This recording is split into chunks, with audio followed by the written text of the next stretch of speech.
Welcome to the Fat Emperor podcast. I'm your host, Ivor Cummins. You can imagine in the early 1980s, we didn't have much of a problem with weight.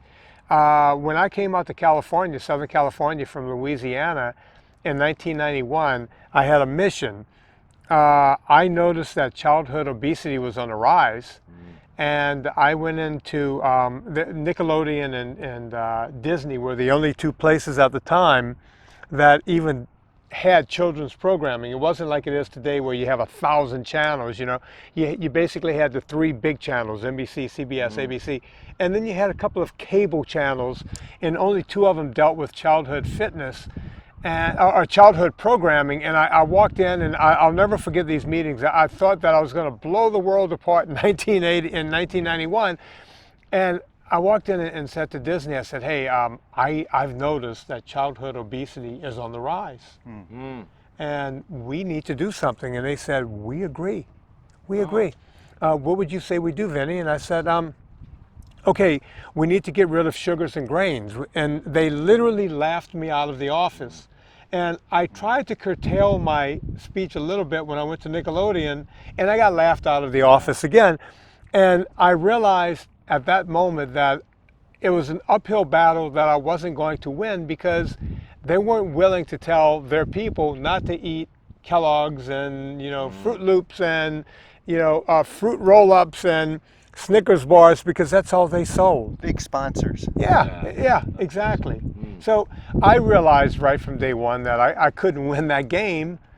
So I didn't try. I just went into private business. Every now and then I would try to get on the radio and do things like that, because I did have a popular radio show in New Orleans called Talking Fitness. And whenever I tried to do radio in LA, they basically said, you don't have a voice for radio. You sound like an idiot. They literally said I sounded like a jock. Right. And I said, but you do realize I'm a jock, right? I mean, What's wrong with that? do you guys get that part of it? It's like, yeah, but you know, you don't have you know, they call it a face for radio. I didn't have a voice for radio. And so I just worked with my clients. Before long, I was training celebrities, and I kind of got known for that, you know, taking weight off of ingenues from movies and TV shows and all that. And that kind of puts you in the forefront in Hollywood whenever you're doing that kind of stuff. And Celebrity stuff. yeah, let's face it, celebrity drives everything in this world. And in the US, I learned that powerful lesson around 92 or 93. They were trying to bring an Asian comedian to a sitcom to make it the first sitcom that starred an Asian. And it was this girl, Margaret Cho. And I talk about it in Fitness Confidential as the opening story in that book, where they said, you know, she's funny, but she doesn't look good on television. We need to get some weight off of her. And they called me in, and I took 35 pounds off of her in no time, using no sugars and no grains. Excellent. And then they said she's not thin enough. So they gave me another 5 or 6 weeks, and I took another 20. So all in all, she lost about 60 pounds. Wow, that's a lot.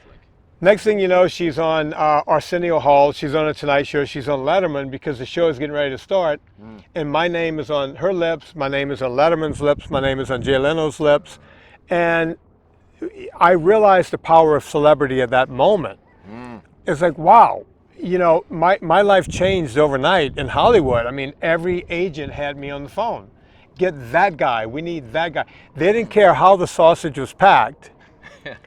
You know, just we don't care how this guy's doing this. And I'll never forget, I would go in and take people off of sugars and grains, and they thought I was going to literally kill them. Wow, back in the day, they actually thought that was... Yeah, it's like, well, this is not heart healthy, my heart's going to pop. But you got to remember, people will do anything to be on television, and they were taking that kind of quote-unquote chance with me. Thanks for tuning in, guys. If you're watching on YouTube, you can see my subscribe button in the middle of the screen, a free viewing of the Widowmaker movie on the far right, and myself and Dr. Gerber's book, Eat Rich, Live Long, on the left. Otherwise, please do subscribe to the audio podcast. Thanks.